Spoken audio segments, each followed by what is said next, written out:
We have a Brazilian woman who appears 22 times on the voter list of Haryana. इस सदन में बिना कि उनकी आजकल जो पर्सनैलिटी राइट्स का भी एक बहुत बड़ा क्राइम होता है, उसके उपरांत उनका फोटो यहाँ यूज किया गया। मुझे बहुत खेद है। भारतीय संसद भवन की तरफ से हम उनसे माफी मांगते हैं। That the election of Haryana was stolen and the theft was ensured by the Election Commission of India. I've said it again and again and again. Congress वालों, शायद तुम लोग ये समझ नहीं पा रहे हो, ईवीएम्स हैक नहीं करते हैं प्रधानमंत्री लोगों के दिलों को हैक करते हैं।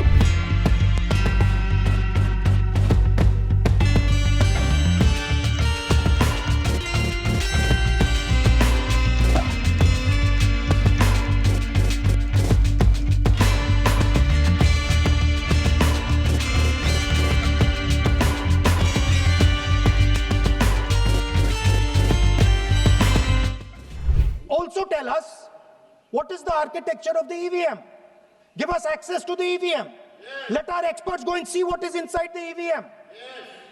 Till today, we have not had access to the EVM. We are not shown the architecture of the EVM. We're not physically allowed to go and see an EVM. Give us the architecture. Give us access to the EVM. और ये लोग दुहाई देते हैं कि वो जो पुराने जमाने के दकियानूसी, वो जो चिट कागज पे लिखकर जो मतदान होता था वो सबसे अच्छा था। ये लोग भूल गए वो दिन, आप लोग भूल गए वो दिन। इंदिरा गांधी वर्सेस राज नारायण का केस, उसको जो है इतिहास में The case that shook the nation के नाम से जाना जाता है। उस पर मैंने एक फिल्म भी बनाई हुई है। वोट चोरी और वोटों की धांधली के लिए एक प्रधानमंत्री पे एक साधारण से नेता ने केस किया था और उस धांधली में वो पकड़ी गई थी।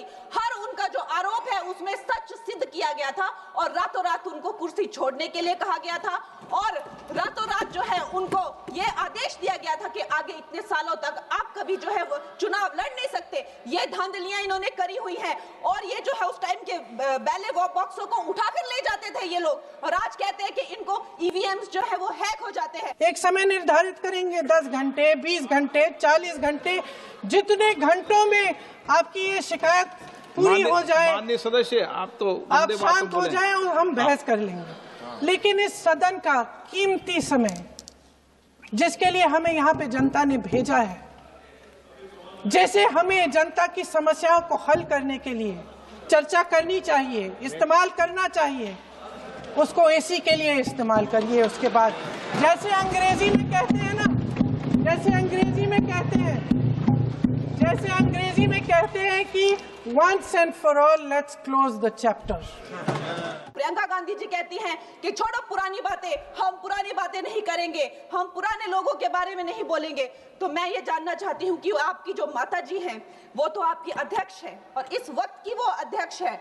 उनकी जो है आप देखिए, जब उनकी नागरिकता नहीं थी, जब उनके पास 1983 में नागरिकता आई, उसके कितने साल पहले से वो वोट देती आ रही हैं।